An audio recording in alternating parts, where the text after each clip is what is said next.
think I'm live, but I'm not 100% sure. So if I am, welcome.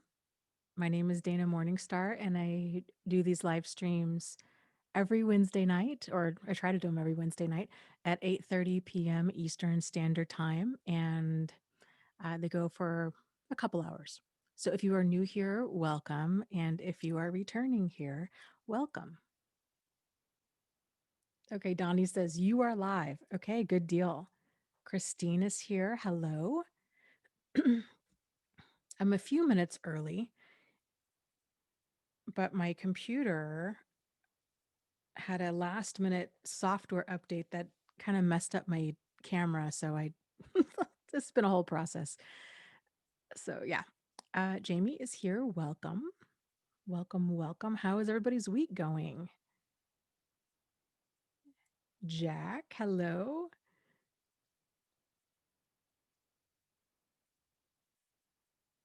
Christine, hello.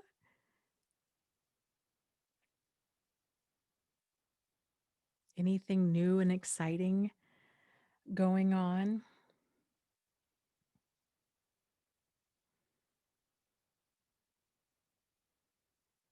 Oh no, Jack, what's going on? He says, I'm hurting really bad.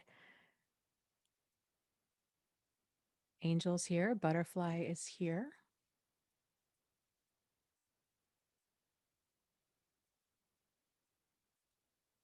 Well, you're a champ. We appreciate that. Jack says, but not so bad that I can't sit at the desktop. That's good. Crystal and Wendy, hello, hello.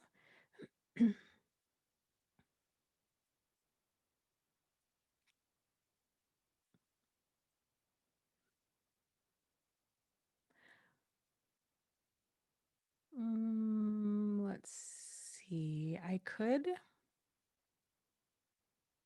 guess I'll just kind of dive in to some of the stuff that's been on my mind lately, and then you guys chime in if you have any questions or comments or whatnot. I was thinking about some of the major kind of aha moments and shifts that really need to happen during healing. And these kinds of things, these shifts, like everything else that we always talk about, this stuff's not taught. And because it's not taught, it's very easy for people to get off track and to get knocked off balance when um, they're kind of faced with stressful or difficult situations. And so one of them has to do with um, what type of self-esteem do we have? Do we have an internal self-esteem or do we have an external self-esteem? So a person with an external self-esteem looks their self-esteem rises and falls based on the validation and opinions and acceptance of other people. That's a very difficult way to live. So how that shows up in dating is it might be, oh, he thinks I'm attractive. Yay, I feel good about myself. Oh, he's not interested, or he broke up with me. Oh, now I feel bad about myself. And or if you do well at work, okay, yay, I'm competent, or you don't, and then oh, I'm a failure. It's just a very difficult way to live versus somebody with an internal type of self-esteem. They're able to kind of weather the seas of life better. So their self-esteem is coming from within. They're not looking outside of themselves for that approval or validation to determine how they feel about themselves. So when things do happen, if somebody does find them attractive or they do well at work or the opposite happens, they're able to have those events just be those events and not have them directly and so significantly impact their self-esteem. So of course they might be excited if somebody that they're interested in finds them attractive, or they might be excited if they get a raise at work.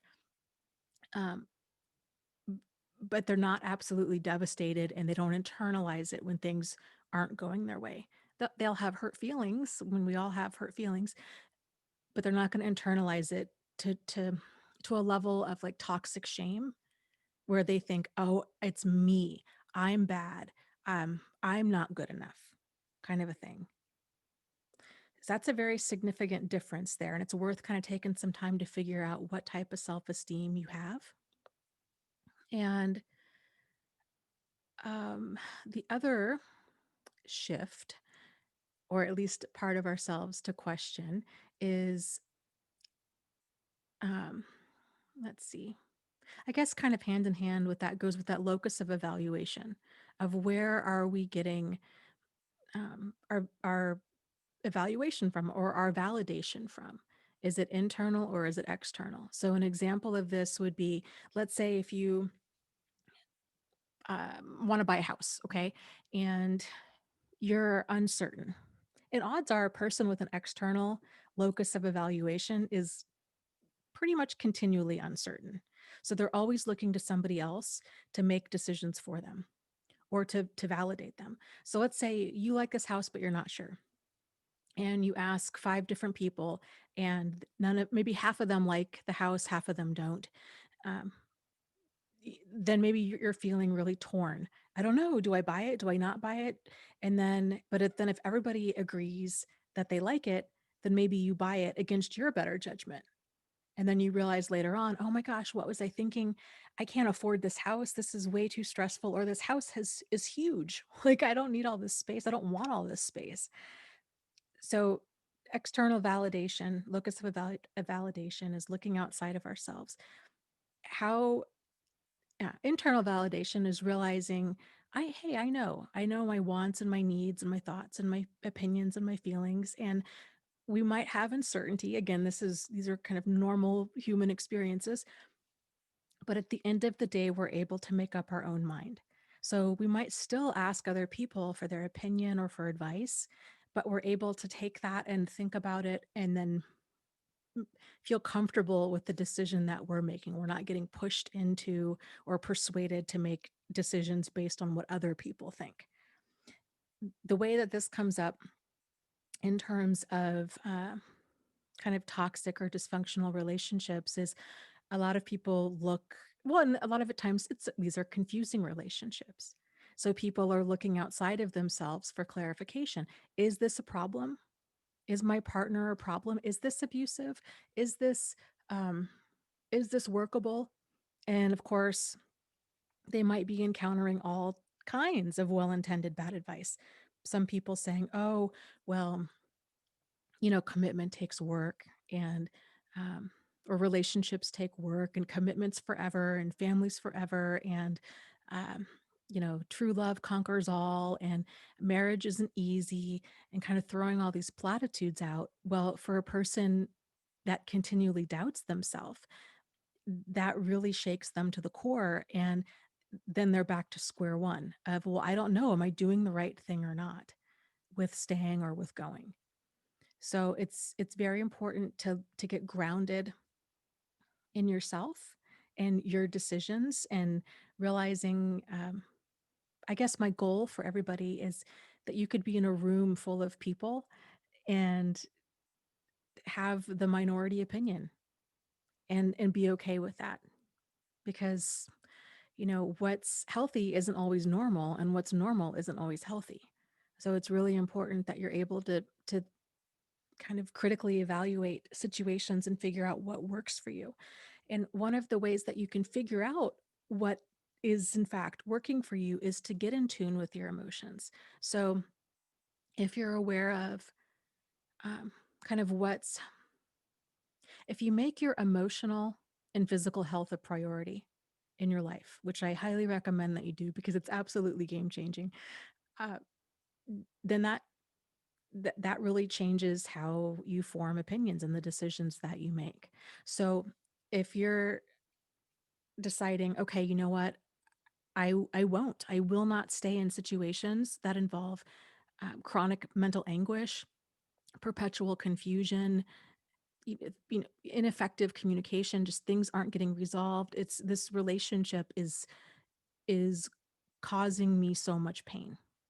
And I don't know if it's me or if it's them. It doesn't even matter. All I know is it's not getting resolved. And because of that, something different has to happen. And then getting clear on kind of where your deal breakers are. So if you're like, well, but I want to try all options before I leave. Okay, completely understandable. What does that look like? What do what do all of your options look like, and how long are you willing to stay and to figure out if it's going to work? A lot of people think, okay, well, if I just, if another person just gets enough rehab or religion or love or time or patience or understanding, then they'll change. And that's not often the case. A person's going to change when they are ready to change. But if we're talking about somebody with really deeply dysfunctional and very immature behavior, they have a lot of changing to do. And that amount of change is difficult, incredibly difficult, even if they're motivated to make that change. So getting clear on what things you would need to change and in what time frame, then you'll know, okay, it's time for me. You'll know when it's time for you to leave if you're thinking about it in those terms. If it's not bad enough now, then what needs to happen? And only you can really make these decisions. So let's see that. And then a third one would be locus of control. And that has to do with where we're placing our control. So if it's internal, then we feel our locus of control, our ability to take action, our ability for control is within ourselves. Or if our locus of control is outside of ourselves or external, we're it's outside of our control. So a person with an external locus of control feels powerless. They feel like life happens to them. It's they're attracting these things. They're cursed. It's bad luck. Um, you know, why do these things keep happening? They feel hopeless and powerless in their life. Whereas a person with an internal locus of control realizes, hopefully appropriately, like what they do and don't have control over. So, some things just happen. Some things we don't have control over. Getting struck by lightning, just random things in life sometimes just happen. But a person with an internal locus of control realizes I can't, there are quite a few things within my ability uh, that I can impact, and I can take action, and I can change my life. All three of these concepts really go hand in hand with what's known as learned helplessness. This is a term you're probably familiar with, but it's basically learned helplessness is something that happens when a person a person basically learns that they're helpless. So, for example, a circus elephant, they and this just breaks my heart. I'm so glad that that's becoming a thing of the past. But circus elephants used to be tied with heavy, heavy chains when they were babies. And they learned pretty quickly that any type of, fighting back or trying to break free wouldn't help because the chains were stronger than them. Well, over time, the animal trainer, I use that term lightly, abuser, would then use either a thinner and thinner chain or even just a thin piece of rope because that had basically broken the elephant's spirit. And the elephant knew that it still held on to that belief of no matter what it tried, that it wouldn't be able to get free. So it just stops trying. People do this too. So if you've ever tried and failed at something multiple times, we can develop that sense of learned helplessness. A person that's trying to stop an addiction, for example, somebody that's gone on multiple diets and hasn't been able to lose weight or hasn't been able to keep the weight off. Um, somebody, here's an example I think that definitely pertains to me is um, I went around for decades thinking that I was just terrible at music and math. And it wasn't until I was in my late 30s that I had a friend of mine who's incredibly musical. She can just play about any instrument there is. We were at this music festival and I had mentioned, oh, I'm just no good at music. And she said, well, have you tried? And I said, oh, yeah, yeah. I took piano lessons when I was a kid. It was horrible. Never again. And she's like, well, maybe you should try as an adult. Like, it's probably different. And then it made me realize it was part of it, a big part of it was the music instructor I had. She was very intimidating and kind of mean. So the whole experience was not enjoyable whatsoever. And same with math. So once I realized maybe I have this limiting mindset about what I'm capable of, and that it's not just I'm not just a lost cause, that helped me kind of regain that locus of control, regain that self-esteem, and regain that locus of evaluation to have that be internal where I'm like, yeah, you know what? Maybe I can do this. And I feel like I have a pretty good, accurate assessment of my strengths and weaknesses. So I realize there's going to be a learning curve and I'm not going to do this perfectly right out of the gate. And that's okay. But if I want to do it enough, I'm willing to start off doing it poorly and then just get better. Because that's everybody starts off doing something poorly, right? It just takes practice and time to get better at it. So these are some of the uh, really important mindset shifts that at a minimum I think we all, everybody alive, could stand to kind of do a double check on, because again, this stuff's not taught. And the good news is sometimes just being aware of it is enough. Of, oh my gosh, I didn't know there was another way. So, oh my gosh, I didn't realize I had this like external type of self-esteem, or this external locus of control, or this external locus of evaluation, and that there was a different way. And if I switched that to being internal, oh my gosh, it's your life radically changes. So those are 3 points I strongly encourage you to think about.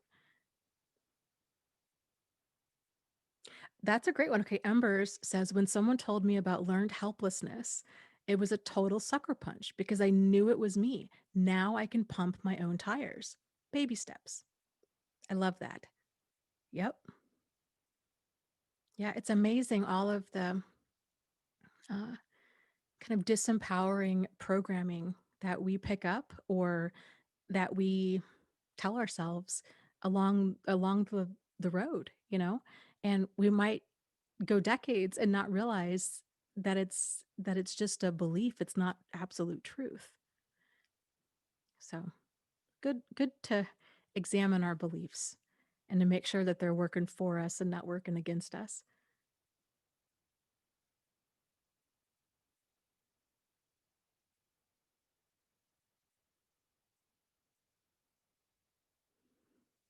Uh,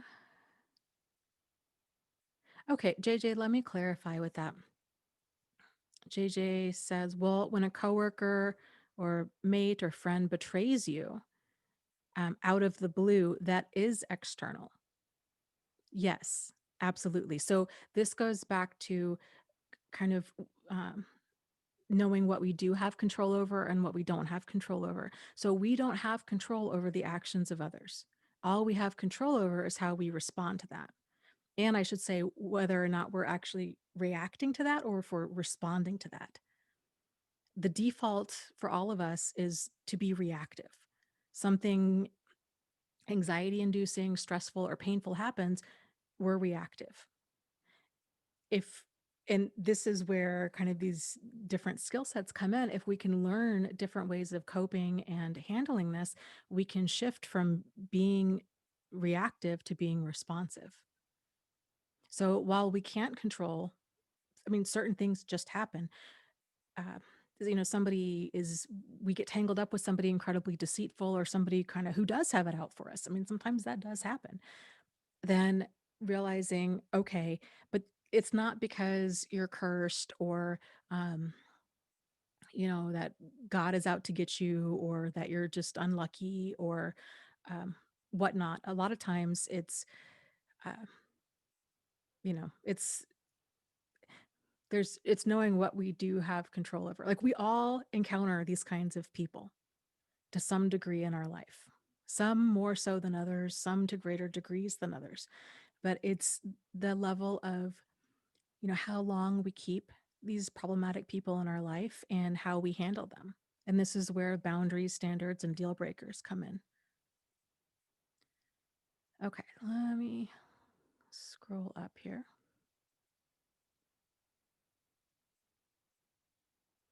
Okay, Kenneth, and that's a great point. Um, says my abusive family member would validate himself in his own way. But the problem is he would feel victimized if I didn't let him have an unreasonable amount of control over me. Yes. And so it's that that mindset is what's problematic. So when a person has a very skewed sense of accountability and responsibility and what they should or shouldn't or do or don't have control over, that's the difference. And so with a dysfunctional mindset, kind of everything is backwards. What's up is down, what's down is up. This is where all of this tension and friction with others come into play because their mindset is sometimes 180 different, 180 degrees different than a functional mindset. So a lot of times what makes a dysfunctional mindset dysfunctional, well, kind of by definition, dysfunctional, it's not functional. And what makes that not functional versus a functional mindset, meaning it's working for you. It's if you have functional behavior, it's working for you in the short term and in the long term. If it's dysfunctional behavior, it may work for you in the short term, but it doesn't work for you in the long term. Or uh, it may not work for you in the short term or the long term. So it's not working for you. When a person's behavior is not working for them, and this is kind of where personality, I mean, to more of an extreme where personality disorders come in, is a person has such persistent, pervasive and persistent problematic behavior to the degree and frequency that it makes it very difficult for them to get along with and interact with others, especially if we're talking kind of in that cluster B category of personality disorders.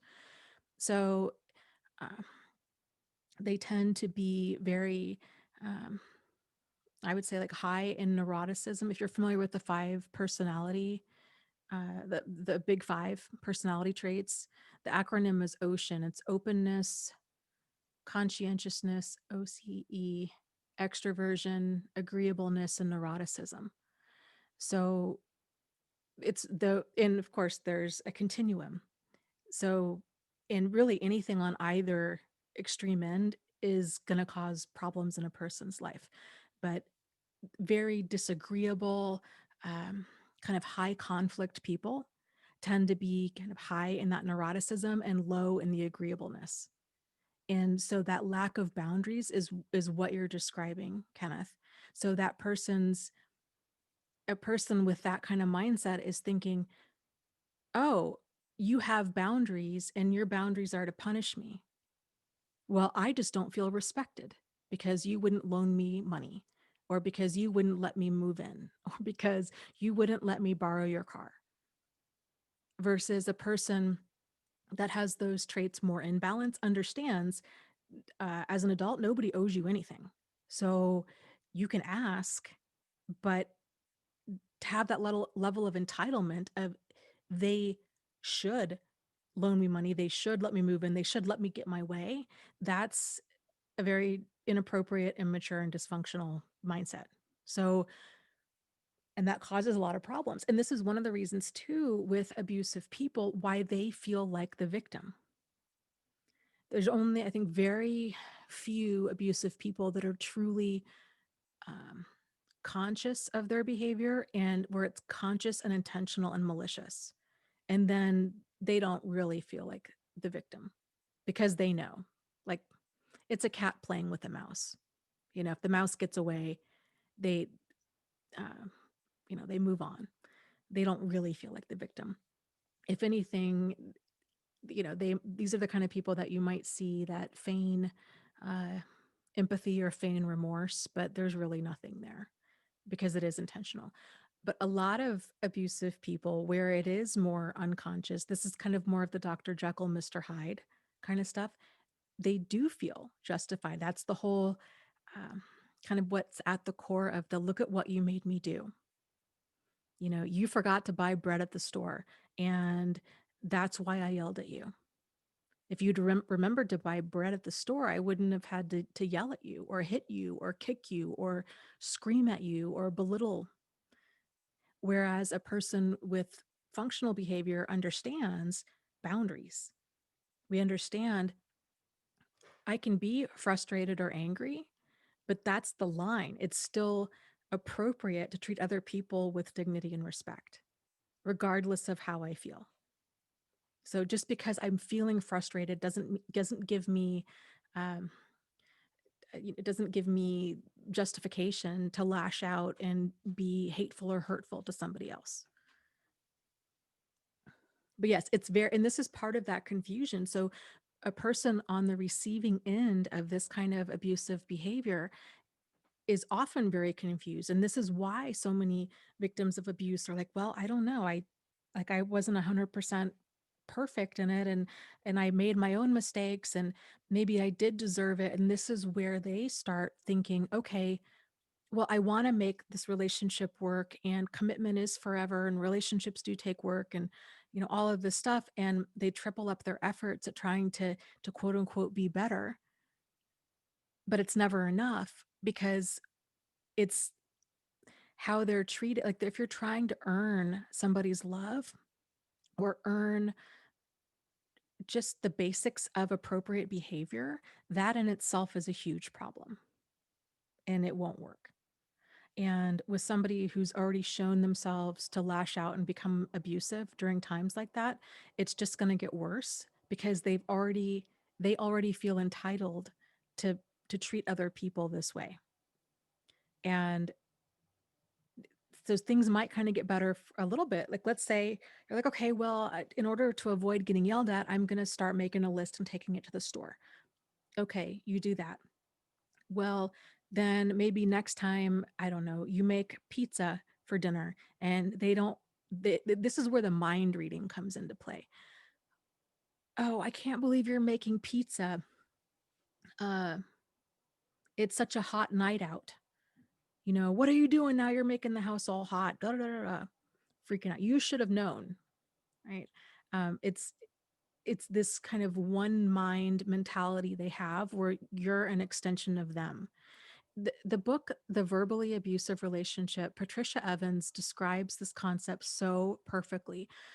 She talks about it in terms of a child with a teddy bear, and how, because that child controls that teddy bear, the teddy bear has the thoughts and feelings and wants and needs of the child.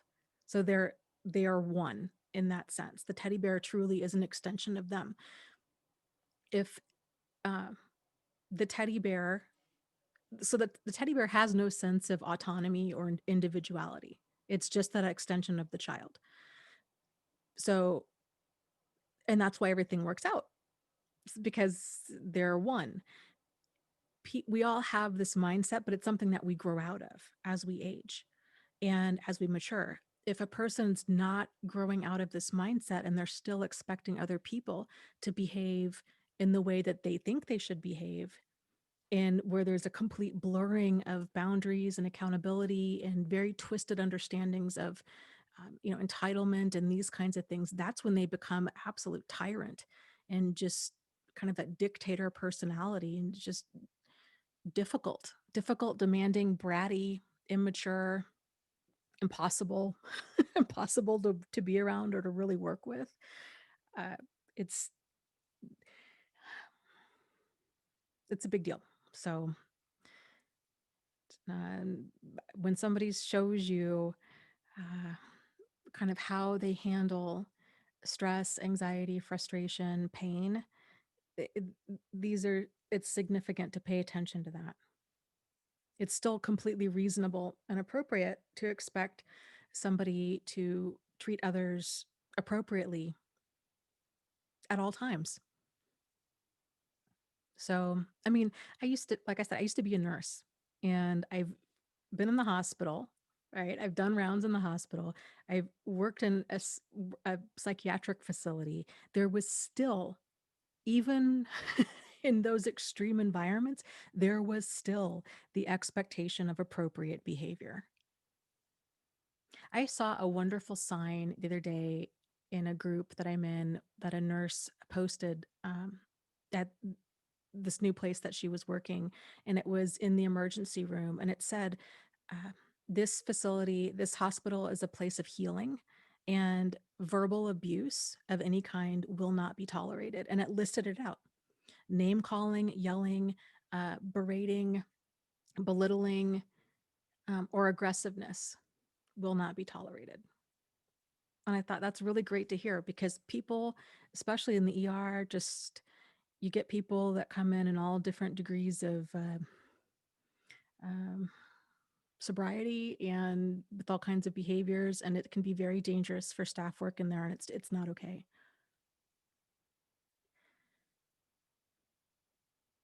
Okay, let me scroll up here.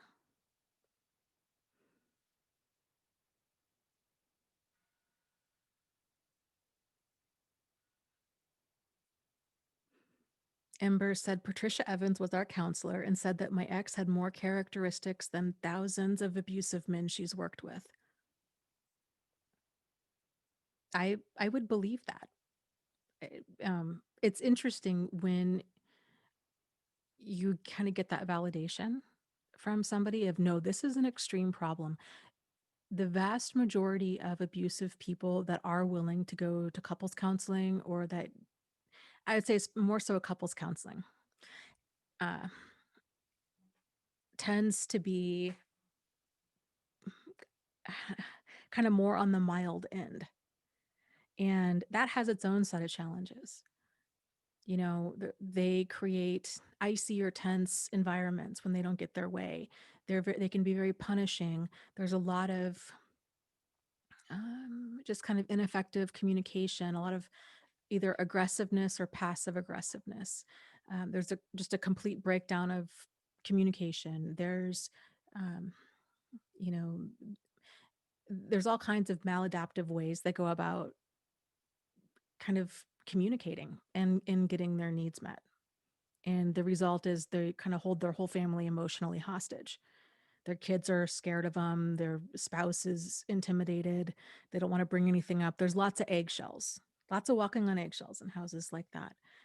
And yes, and I would say that a lot of people's experience here that seek out support groups, and it's significantly higher than that. I mean, there's been quite a few people here that truly their lives are in danger. That's not normal. Like experiencing fear in a relationship, thinking that this other person's going to hurt you or has the potential to hurt you is not normal. That's extreme. Uh, somebody trying to push you to committing suicide, or um, extreme emotional abuse is or psychological abuse. That's not normal. That's extreme. That's extreme. So, but I don't mean to make light of the quote unquote like more mild abuse, because that's damaging as well.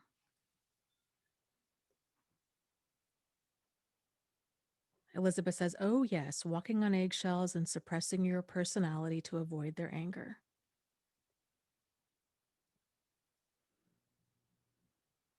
Yep. Let's see. Um,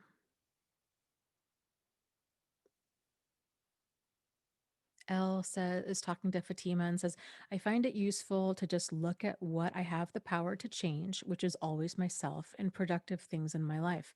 You'll be on a mental loop if you try to change the past or another person."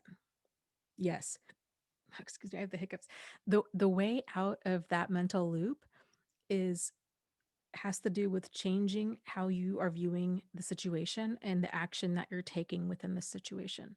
So while we can't go back and redo our childhood, right? If there's hurtful things in our childhood, those things happen. What we can do, and what I would encourage everybody to do, is to go back and make sure that you have an adult understanding of what happened. because again, we are our own baseline for normal. So children, again, by nature, are very um, narcissistic. Okay, they're very self-absorbed. They think the world revolves around them. They give themselves way too much power uh, or credit for having more power than they really do. So if they think it's all about them, and so if their parents get divorced, they think, oh, it's because of me. If um, their teacher is like my experience, right? I had a terrible, like this really mean piano teacher. If I had a mean piano teacher, that was because of me. That somehow meant that I wasn't good at playing the piano and that I deserved that.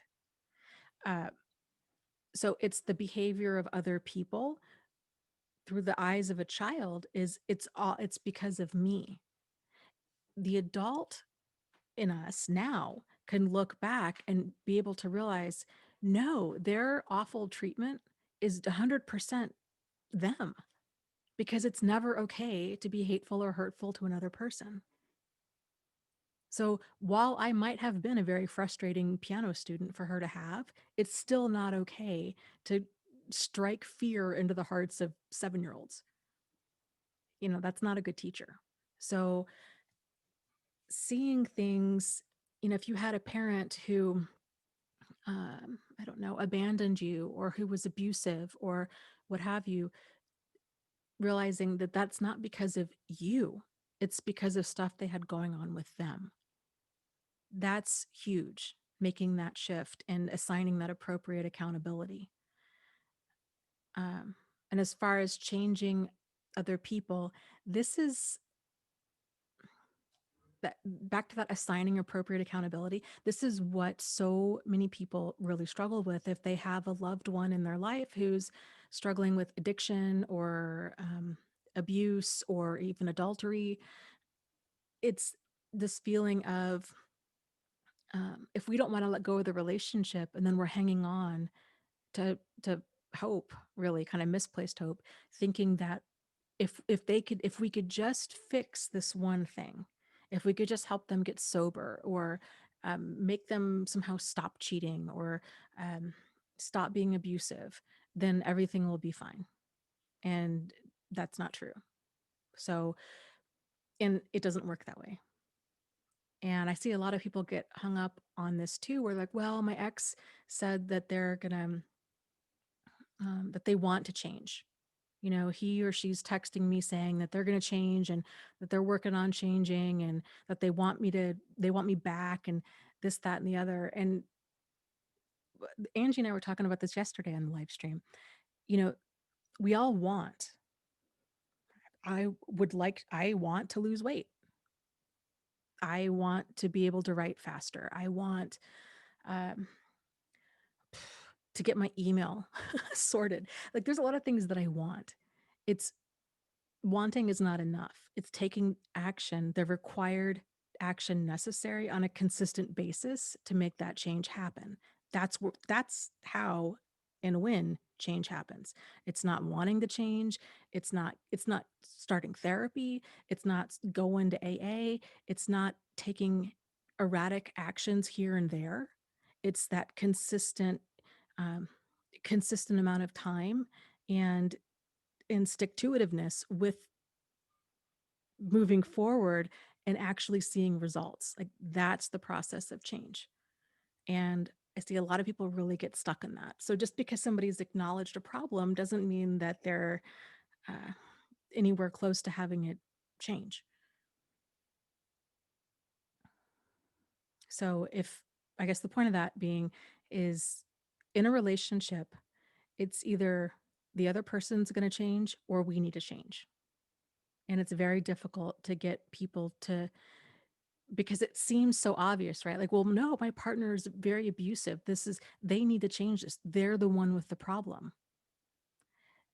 And it can feel very re-victimizing and hurtful to turn the focus back on to them and say, okay, but your partner's not motivated or interested in changing. So now what? Now, if you want something to change, you're going to have to be the one to change it. And that might mean leaving the relationship. And of course, then people get all upset. No, no, no, no, no. I don't want to change anything. I don't need to change anything. They need to change. They need to stop being abusive. They just need to stop drinking or stop doing drugs. It's like, this is one of the things with, if you've ever seen the show Intervention, that when they're really showing a person at rock bottom and they're showing that intervention piece, that's why that's so important in those kinds of dynamics, because the other person needs to realize, or the partner of the person with the addiction or with the problematic behavior, the partner's been thinking that they've been helping them. Oh, I've been giving them money. I've been letting them crash at my place. I've been, um, calling in sick for them. I've been doing all these things, but really that's not helping. It's just enabling. It's postponing their ability to suffer consequences from their behavior. And so letting a person stumble and fall and suffer consequences is often, more often than not, the rock bottom wake up call that they need in order to get motivated to change.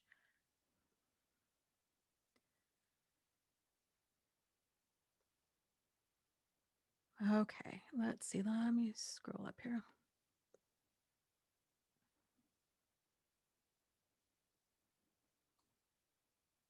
Well, thank you, Jamie, for the live stream donation. And she says, I always enjoy and benefit so much from your live streams. Thanks, Dana. You are very welcome. And I'm glad that you are able to get benefit from them.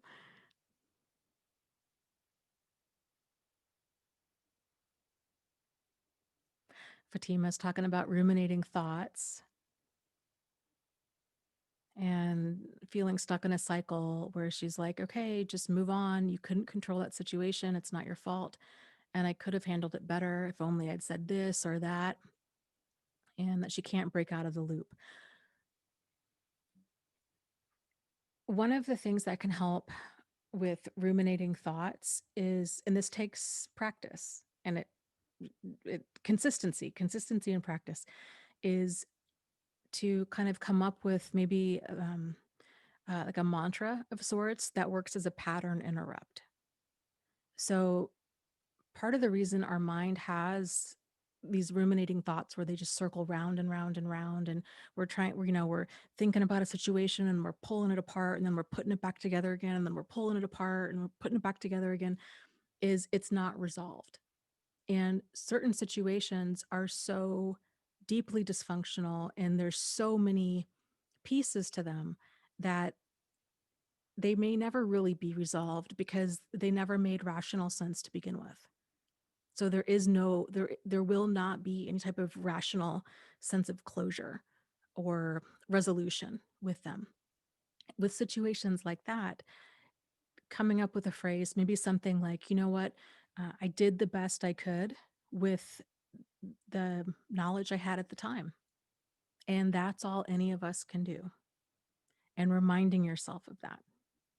None of us handle every situation as well as we would have liked to. And that's just part of being human. So, it's okay.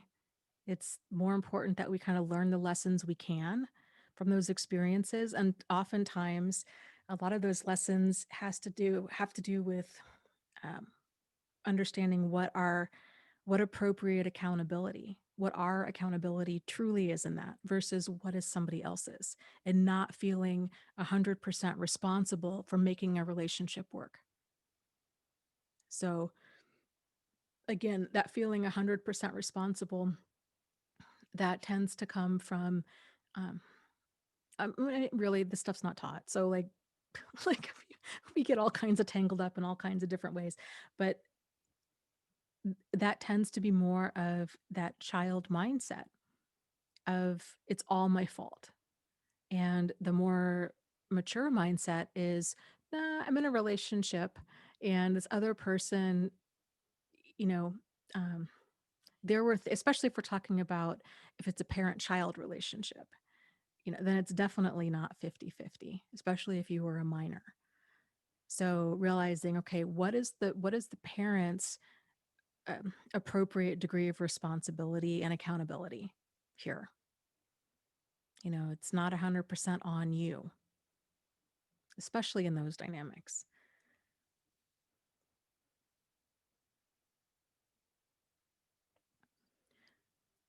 Okay.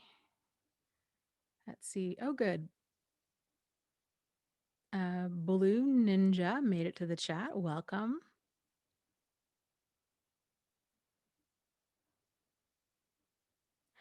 Fatima says, when you get into a heated argument and it gets really bad, and I realize I can't win and have the last word, I just feel bad. I know it's selfish. Do you feel bad or do you feel frustrated?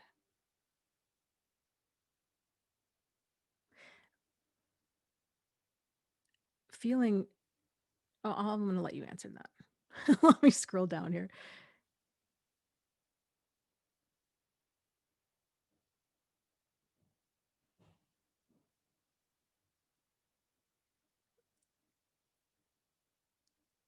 Uh,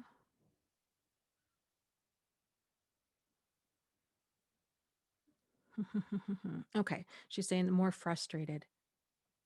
Okay. I think everybody feels that way. That's very normal. It's frustrating when we're fighting with somebody or we're trying to resolve an issue and it's not getting resolved, or we're kind of debating a point with somebody and man, they're quick on their toes and they're coming back with all kinds of responses and we're just not as prepared to speak on the topic. That can just be absolutely beyond frustrating. So, that's normal.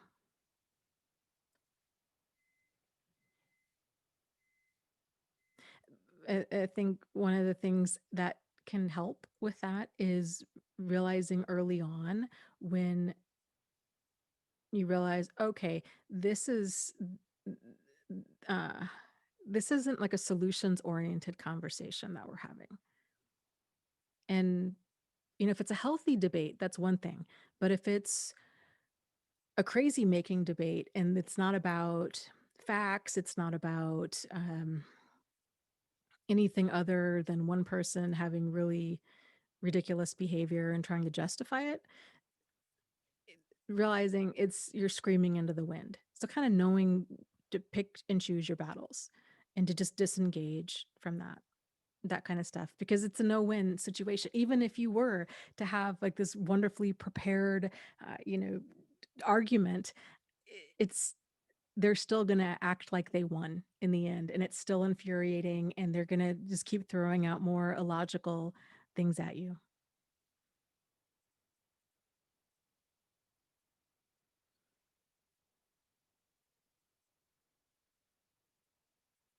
Ava says, well, Dana, how do you know the severity of the issues when they hide the symptoms?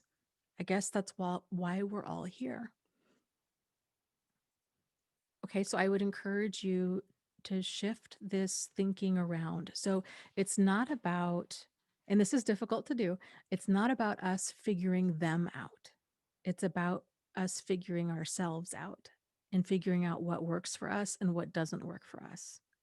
So like I mentioned before, just for example, some of the points of clarity that I've had in my life that have been absolute game changers have been, I don't do perpetual confusion. I don't do situations that cause mental anguish. I don't do crazy making. If there's ineffective communication where, and if there's abuse of any kind going on, I'm done. Like that's just right there. That person's shown that there is no effective communication, and I'm looking for um, mature like mature relationships, mature friendships with people, not a headache and not a project. I don't want to try to change anybody. It's not fair to them. It's a big waste of time for me. It's you know so figuring out, you don't need to know all of um, the severity of the issues. Just knowing that there's issues is enough. So if something doesn't work for you, then it's an issue. And so ideally in a like a healthy enough relationship, you would be able to bring, let's, I mean, it doesn't even have to be abuse. It could just be differences in lifestyle. Let's say, for example, you're a night owl and they're a morning person, and they get up at, I don't know, 5:30 and they start their day. And um, it's really difficult. It wakes you up and it's just kind of not working.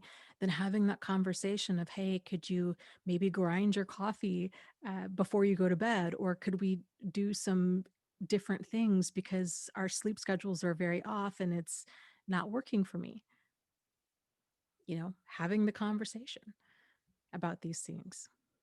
Because life, when two people are being authentic and showing up, there's going to be differences that arise that uh, cause conflict, but that conflict doesn't have to result in a fight, and it doesn't have to resolve in silent treatment and passive aggressiveness or aggressiveness or mental anguish.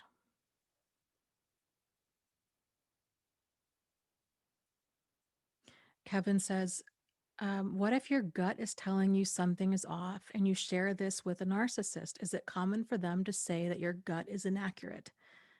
Yes, it is very common. So think about it. If a person,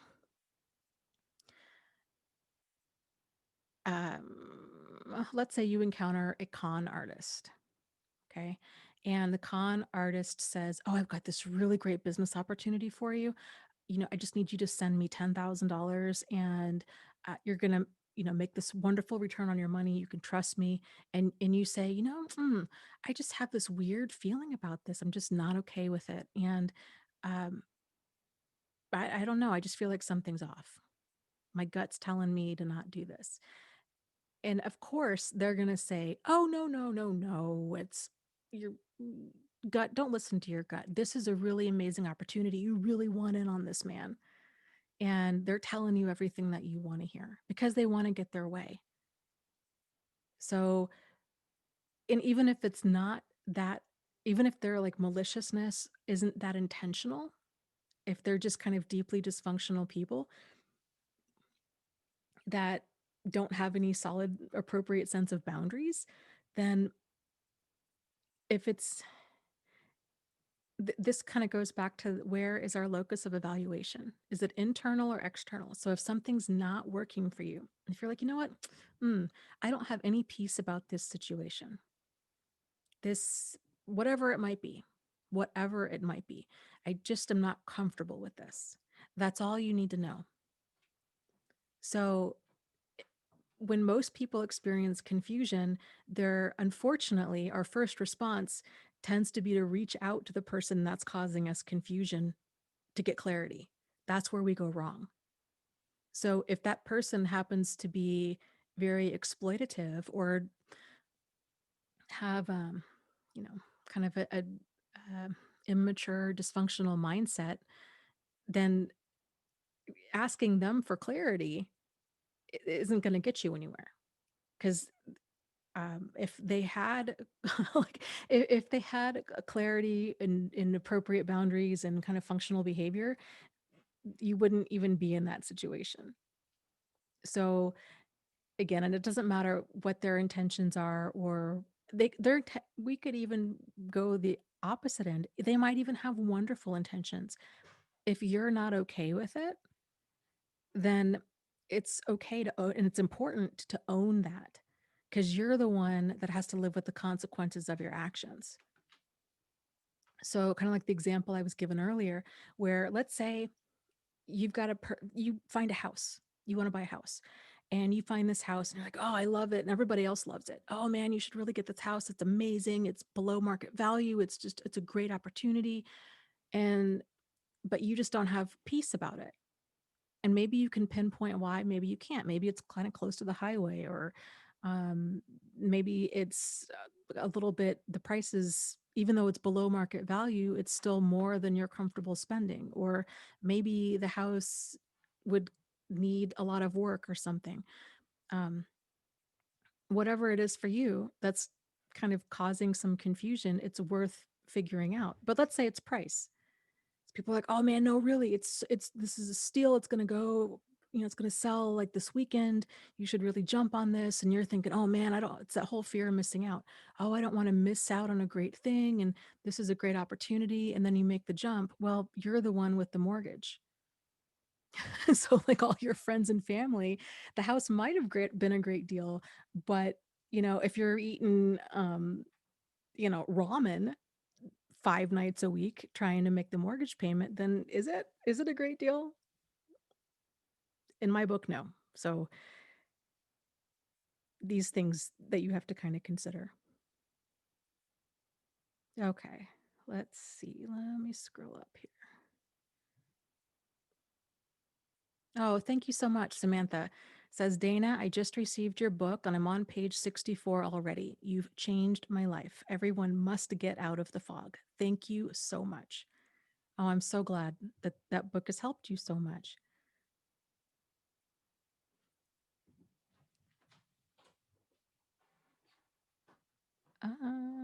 Cha cha cha. Let me scroll.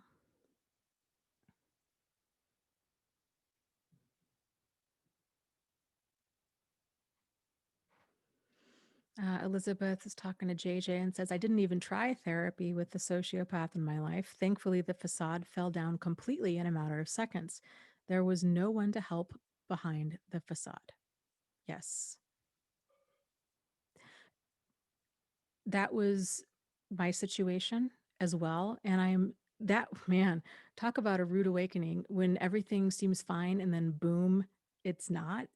That's it's shocking. That's an I don't even know how to words escape me. It's so traumatic and jarring when that happens. But uh, I have to say, hindsight being what it is, we are very fortunate to have seen that facade fall completely in a matter of seconds, because when it doesn't, when there's enough kind of that uh, plausible deniability, I guess, or um, there's enough manipulation there, or if we don't have enough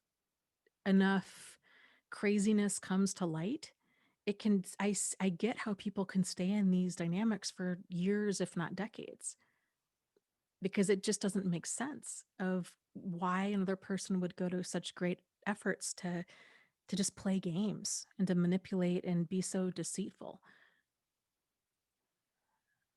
So yeah, my heart breaks for people. The added um, mind scramble of getting into therapy with somebody who is a pathological liar and has had no shortage of deceitful behavior. And especially if you get a mental health professional and I think a lot of people in the world are normal and decent people, and this kind of stuff is not even on their radar. And so it can be easy to get into to have a mental health professional completely snowed by this person acting the part. They're saying all the right things. They might even be doing all of the right things, but really what they're doing is they're just getting better at hiding what they're up to. And uh, yeah, that's can really mess with your head for sure. Okay, let's see. Let me scroll up here. UNA says, can't believe it. Late again. Didn't hear the notification ping. Yes, lots of people are saying that tonight. I need to figure out an alternate way around that. I know that there is a service, like a text service that I can subscribe to and put on my website where people can then subscribe for a text, and then I can just send out a text whenever I go live, and then it goes directly to your phone. So that might be something that we do here in a bit. Project number one is to uh, get the train wreck of my email handled and in some semblance of a working order. Uh, Paul and I, oh my gosh, yesterday and today, we sorted, I'm going to say close to 15,000 emails. So it's been a lot. And And it's a mess. It's a hot mess in there. So that's step one. Get email straightened out and on track, and then we're going to just keep progressing. So it's so nice to have somebody who can help with all that.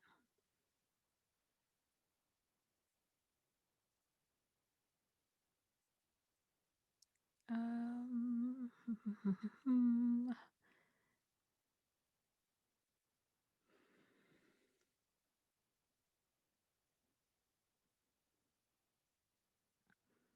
let's see. Let me scroll. Okay, Fatima, this is a really great point.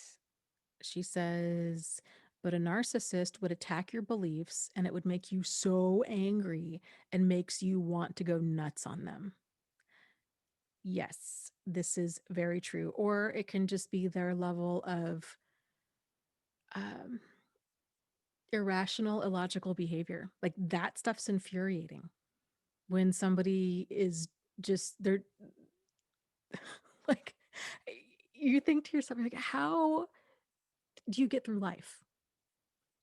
Because I'm confronting you about you've stolen money, you've cheated, you've done something, and your explanations for this are ridiculous and wildly inappropriate. And I can't even believe that you would think that what you're saying would get you out of consequences.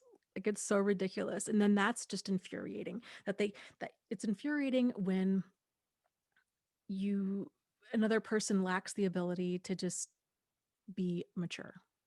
And yes, it does absolutely make you want to rage on them. So uh, this is one of those signs. So you could add that to the list of things that I don't do. I would encourage you to kind of think about the same for you too. If you're in a dynamic with somebody that it's just crazy making, where at the end of it, you're like, I am so beyond frustrated that I can't see straight.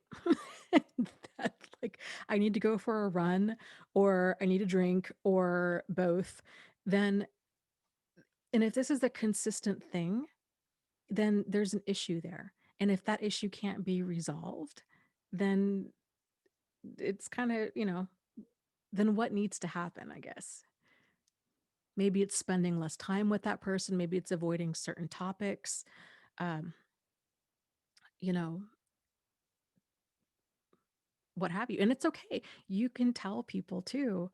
Uh, right now with kind of this whole political climate, there's a lot of really controversial topics.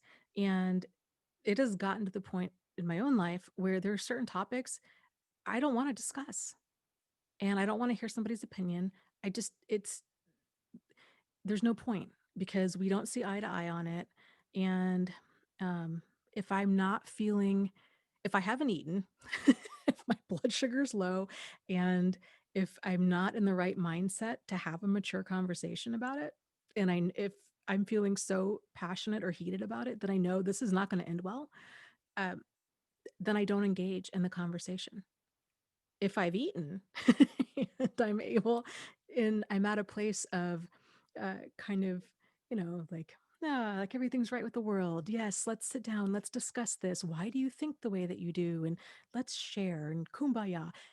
That's another story. But if like, this is not the time or place to have this conversation, then don't have it. You don't need to change the subject or, you know, leave.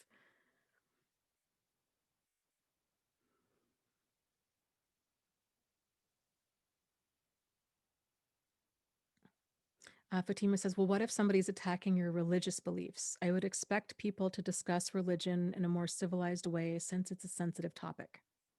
Oh, my dear, are you wrong about that?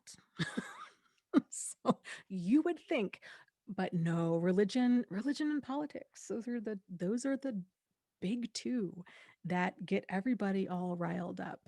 So, and there's some people that, you know, they're quote unquote bluntness or hmm, style of conversation, they kind of package it in, oh, it's just the hard truth, right? Like, I'm just being honest. I'm just being brutally honest. I just tell it like it is. I'm a straight shooter. I just, whatever. And it's like, no, dude, you're just a jerk. Like, you're just a jerk and you have no tact.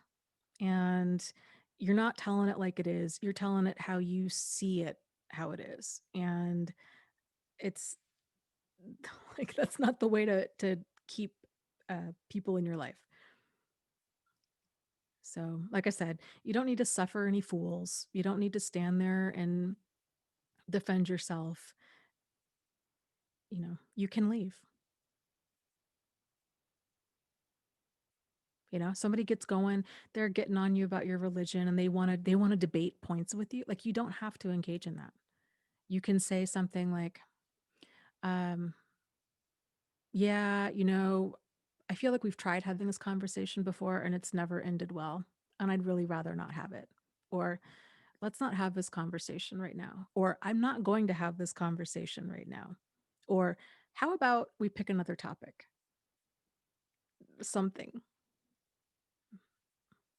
So some people like to fight. Some people like to kind of bait others in, and they just want to roll around in the mud.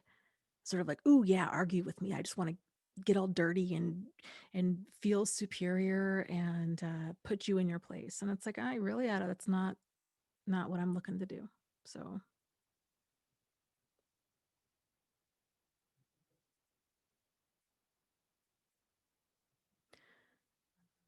okay, let me scroll up here.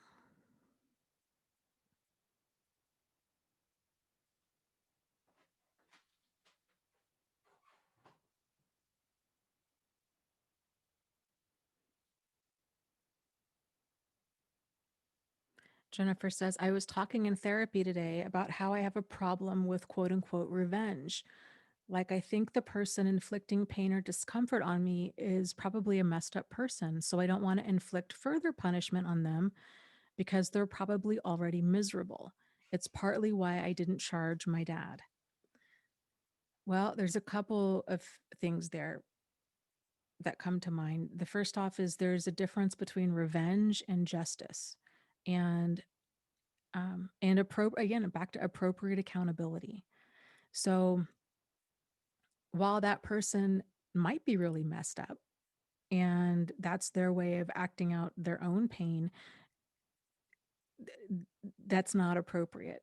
And unfortunately, a lot of people like that, um, the only thing that they understand are consequences. And frankly, sometimes the most loving thing we can do for a person is to allow them to experience the consequences of their actions. It can feel, in realizing that you're not sending this person to jail, their actions are sending them to jail. So if we're telling ourselves, oh, well, I didn't, um, I didn't want to seek punishment, or I didn't want to move forward with this because they're already, um, kind of deeply damaged and they're already probably hurting.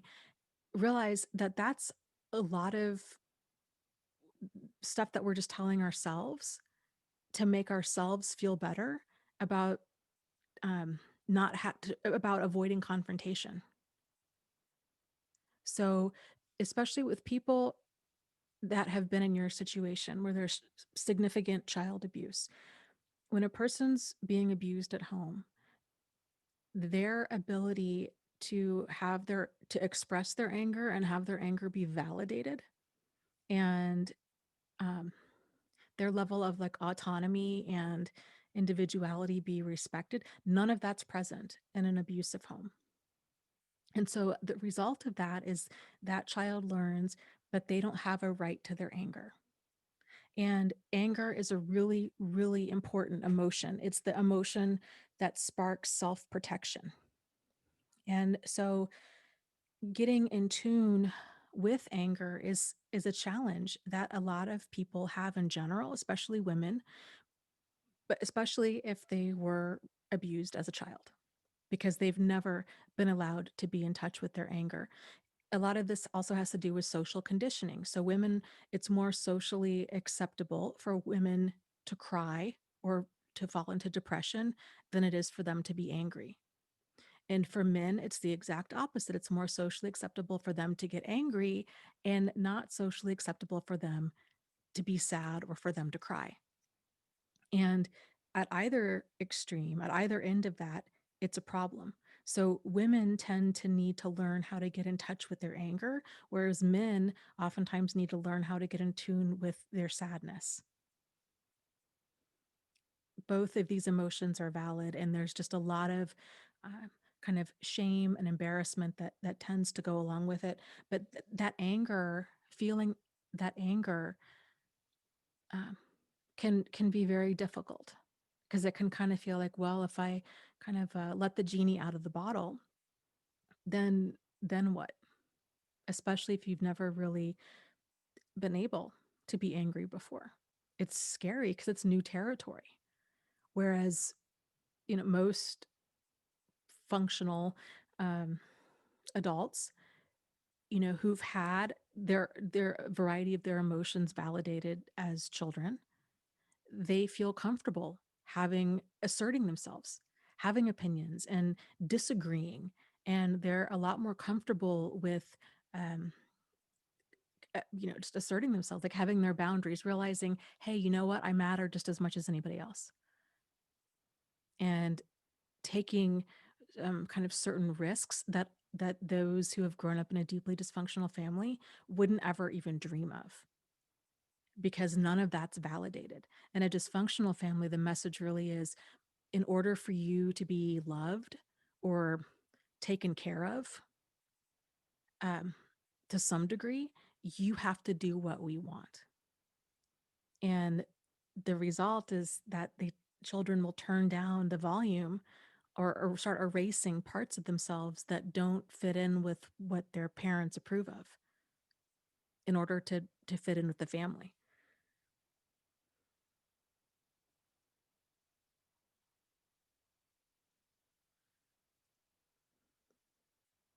Okay, let's see. Let me scroll up. I'm not sure if I'm still live.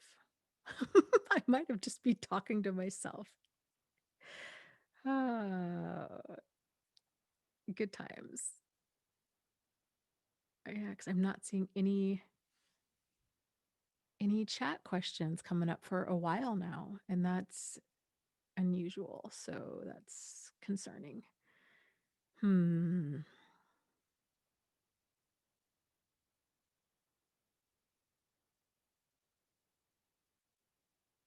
Oh, Elizabeth. She says, I'm guilty of not always wanting to highlight names in the chat. Like, not all my messages are that important.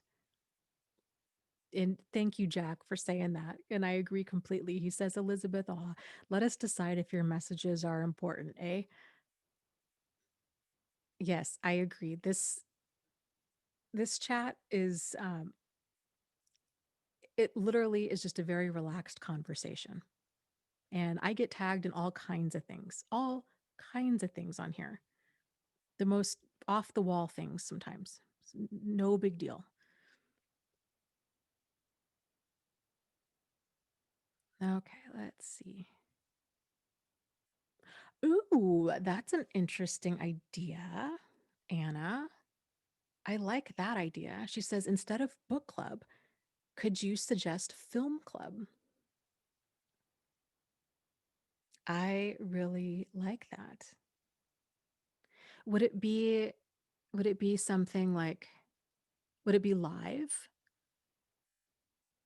where we all watch, I don't know, how would that work? Where we all watch a movie and then discuss it? Or would it be something where I watch the movie and give commentary on it?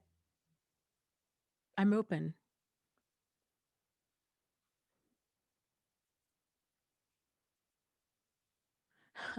Jennifer says, um, it was brought to her attention in therapy that even if a customer is angry, she works in retail, that you're still worthy of respect. And that was oddly mind blowing to me. Yeah. Yep, completely. There are these little kind of the flashes of insight, right? You're like, huh, really? You just kind of get used to being treated a certain way, and that becomes normal, and that's tragic because regardless of where you work, it's this is the basics of adult behavior, of appropriate adult behavior is dignity and respect. It really, you know, in theory, it should be given to everybody. Prisoners, refugees, um, like teachers, doctors, lawyers, uh, gardeners. I mean, you name it. It's across the board. That's just the basics of that's not asking too much. And it's the people, and I get it. I've worked retail too, where you encounter all types that they feel, you get the ones in there that just go bananas when they can't do a return or things don't go their way or what have you. And they're very taken aback when they realize, no, ma'am, you can't act like that in here. This is that you need to go. It's like, well, why? I'm the customer and I'm right. And da, da, da. It's like, yeah, but you're also acting like the Tasmanian devil. So, if you want to calm down, we can have this conversation. So, but yeah, I mean, there's definitely a more tactful way to approach people about that. But yeah, dignity and respect is not too much to ask.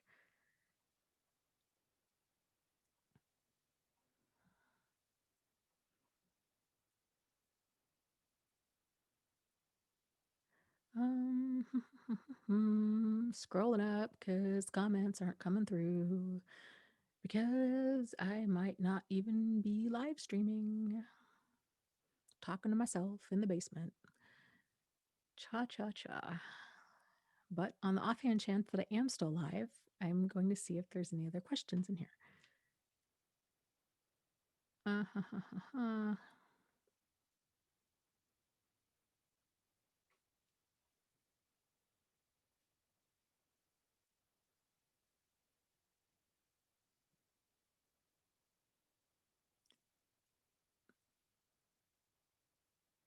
Good, Fatima. Good for you. She says, yeah, Dana, I used to love art so much, but then I got this really judgmental art teacher who made me feel horrible about my art, even though I was praised for it in the past. But now I'm beginning to love my art again. She was wrong. Yeah. Good for you. Good for you, especially with things that are more subjective, like art. It's one thing for a person to say, wow, your math skills, like you're really not good. Not that that's okay, but if a math teacher were to say, oh, you're really not good at math, um, that's objective. Like the equation balances or it doesn't, right? Versus art, any of like the more like soft sciences, it's very subjective. And it just irks me to no end when you get a teacher that's just sour grapes like that and just can just snuffs out somebody's interest and interest in something. It's just beyond tragic. And unfortunately, I think it's very common I mean, I know in writing classes, it's very common. So that makes me sad.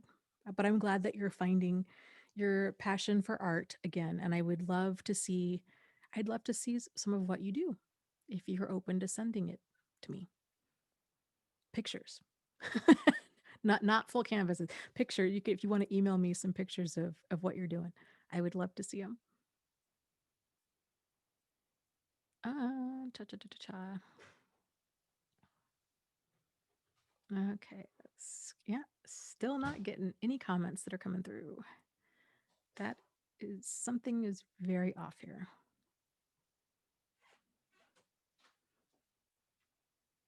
Hmm.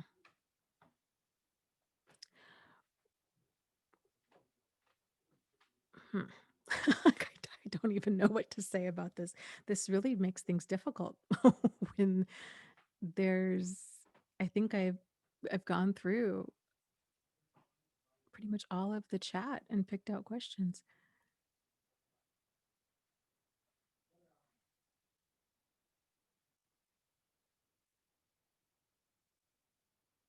Oh, I didn't realize that. Thank you, Jack. He says, the comment section needs some love. We've been getting some cam and porn bots commenting, and I've taken care of them, but anyone can put in a report.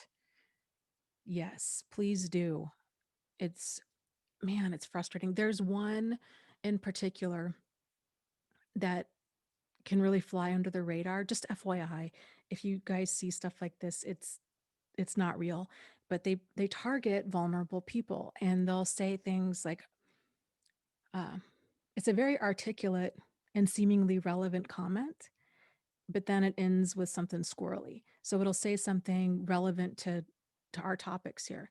Oh, I really struggled with low self-esteem, or I caught my husband cheating, and it wasn't until I contacted um, this person, and then they leave a phone number or an email. Like, this person really helped.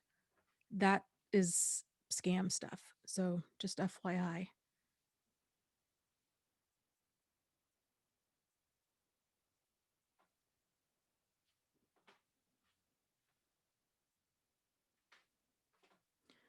Um,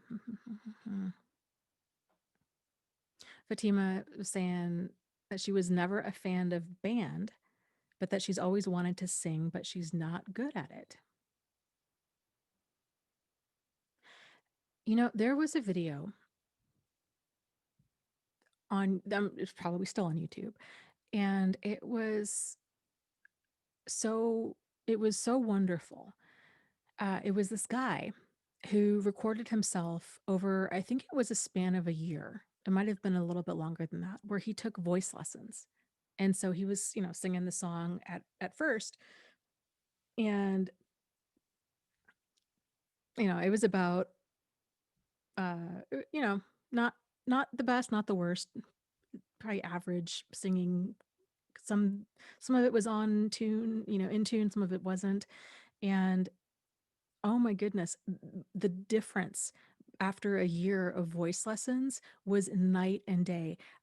And I guess I had this limiting belief that people, and it's so silly to say it out loud because obviously, like, it's not true, but I had this limiting belief that people kind of either had the gift of an amazing voice or they didn't. And that voice lessons could only really help those that had the gift of singing.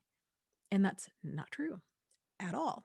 So it, that whole, it kind of goes back to like that internal versus external locus of control and self-esteem and learned helplessness.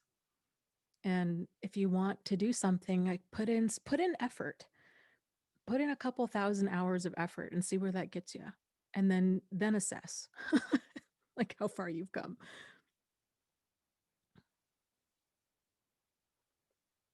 So okay, scrolling, still not getting any comments.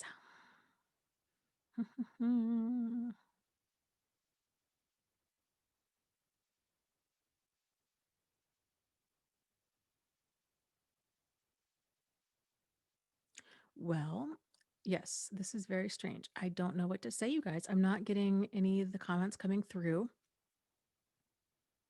So I think what I am going to do is uh, I am going to sign off, but I will leave the live stream playing. So you guys, I don't even know if you guys can see each other. Like, if there's, if you guys can see each other in the chat. So I'm going to let this run and we'll just go from there. And I apologize. This won't be, hopefully this will get fixed by next week. You know how it is with my relationship with technology. It's tense. It's very tense at best. So hopefully we can get it figured out. So I guess with that said, um, thank you for being here, and thank you for the questions that you did ask. And just as always, lots of love to you guys. You are not alone. You are not crazy, and you really can move forward and heal from this. So take care. Have a lovely rest of your evening, and yeah, I'll see you next week. Okay. Good night.